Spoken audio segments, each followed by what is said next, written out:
இலக்கை நோக்கி டுவர்ட் த கோல் இந்த நிகழ்ச்சிக்கு உங்களை அன்புடன் வரவேற்கிறோம். Praise the Lord. ஆண்டவராகிய இயேசுவின் இனிய நாமத்தில் இந்த புதிய நாளில் உங்கள் எல்லாருக்கும் அன்பின் வாழ்த்துக்கள். ஆதியாகமம் 24ஆம் அதிகாரம் 45ஆம் வசனம். நான் இதை என் இருதயத்தில் சொல்லி முடிக்கும் முன்னே இதோ ரெபேக்காள் தன் குடத்தை தோள் மேல் வைத்து கொண்டு புறப்பட்டு வந்து துறவில் இறங்கி போய் தண்ணீர் மொண்டாள். பாருங்க, ஆண்டவர் ஆபிரகாமின் வேலைக்காரனுடைய ஜெபத்திற்கு உடனடியாய் கொடுத்த பதிலை இந்த இடத்துல நம்ம பார்க்கணும். எலேசர் ஆபிரகாமின் நம்பிக்கைக்குரிய வேலைக்காரன். ஈசாக்குக்கு பெண் பார்க்க அவன் புறப்பட்டு வருகிறான்.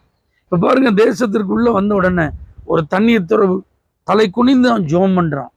ஆண்டவரே, என் எஜமானனுடைய மகனுக்கு நீ நியமித்த பெண் வரும்போது தண்ணீர் தான் கேட்பேன், அவன் நீங்களும் குடிங்க, ஒட்டகத்துக்கும் வார்க்கன்னு சொன்னா அந்த பெண் தான் என் எஜமானனுடைய குமாரனுக்கு நீர் நியமித்த பெண் அப்படின்னு நிச்சயித்துட்டு அதை இருதயத்துல சொல்லி முடிச்சுட்டு தலையை தூக்கி பார்க்கலாம்.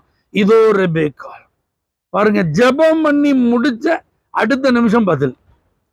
அப்போ ஆண்டவர் பாருங்க, கர்த்தருடைய ஜெபத்திற்கு பதில் கொடுத்திருக்கிறாரா இல்லையா என்று பார்க்க ஓடி போய் தண்ணி கேட்கான். அந்த சகோதரி பாருங்க, நீங்களும் குடிங்க, ஒட்டகத்துக்கு வார்க்கன்னு சொல்லும்போது அப்படியே அமைதியா இருந்து நேர்வழியாய் நடத்தி வந்த கர்த்தருக்கு ஸ்தோத்திரம் சொல்றான். தெய்வ பிள்ளைகளே, சில நேரத்தில் உங்க ஜெபத்திற்கு உடனடியாய் பதில் தேவை இருக்கும். ஜெபம் பண்ணி முடிச்ச உடனே பதில் கிடைக்கும். அப்படிப்பட்ட ஒரு சூழ்நிலை உங்களுக்கு இருக்குமானால் கண்டிப்பா கர்த்தர் அதை இன்றைக்கு தருவார்.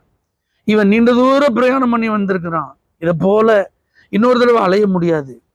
எஜமானுடைய மகனுக்கு அந்த தீவிரமா அந்த பெண் பார்க்கும் அந்த பொறுப்பு அவனுக்கு கொடுக்கப்பட்டிருக்கு. வெறுங்கையா திரும்பி போக முடியாது. தேவ சித்தம் அதுல நிறைவேறணும். அதுல தேவ திட்டம் இருக்கிறது. அப்ப இதுலலாம் இந்த வாய்ப்பு மிஸ் ஆகக்கூடாதுன்னா அதுக்கு ஜெபம் பண்ணி ஆகணும். அப்ப பாருங்க, உண்மையா அவன் ஜெபம் பண்ணதுனால அந்த ஜெபம் பண்ணி முடித்த உடனே தேவ பிள்ளை, இதை போல தேவ திட்டத்திற்கு தேவ சித்தத்திற்கு நீங்கள் முழுமையாய் அர்ப்பணித்து நீங்கள் செயல்படும் போது அந்த காரியம் வாய்ப்பதற்காக கர்த்தர் தாமதிக்க மாட்டார். அந்த ஜெபத்திற்கு பதிலுக்கு கர்த்தர் இன்னும் காலந்தாழ்த்த மாட்டார்.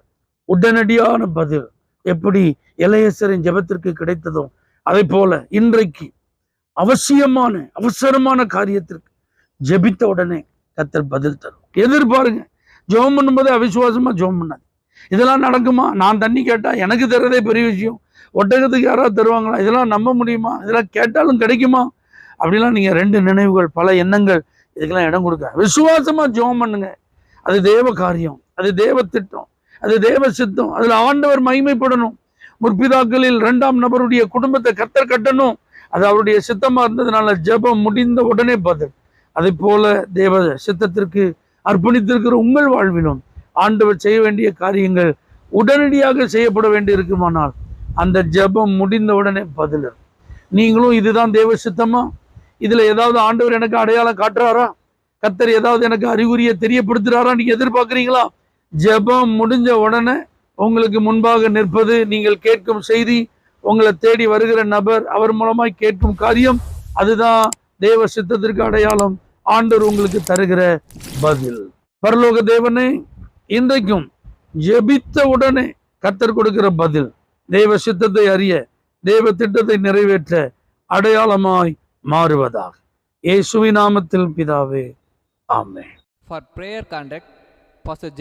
Kumar, El Shaddai Ministries, 9500252586, Surandai.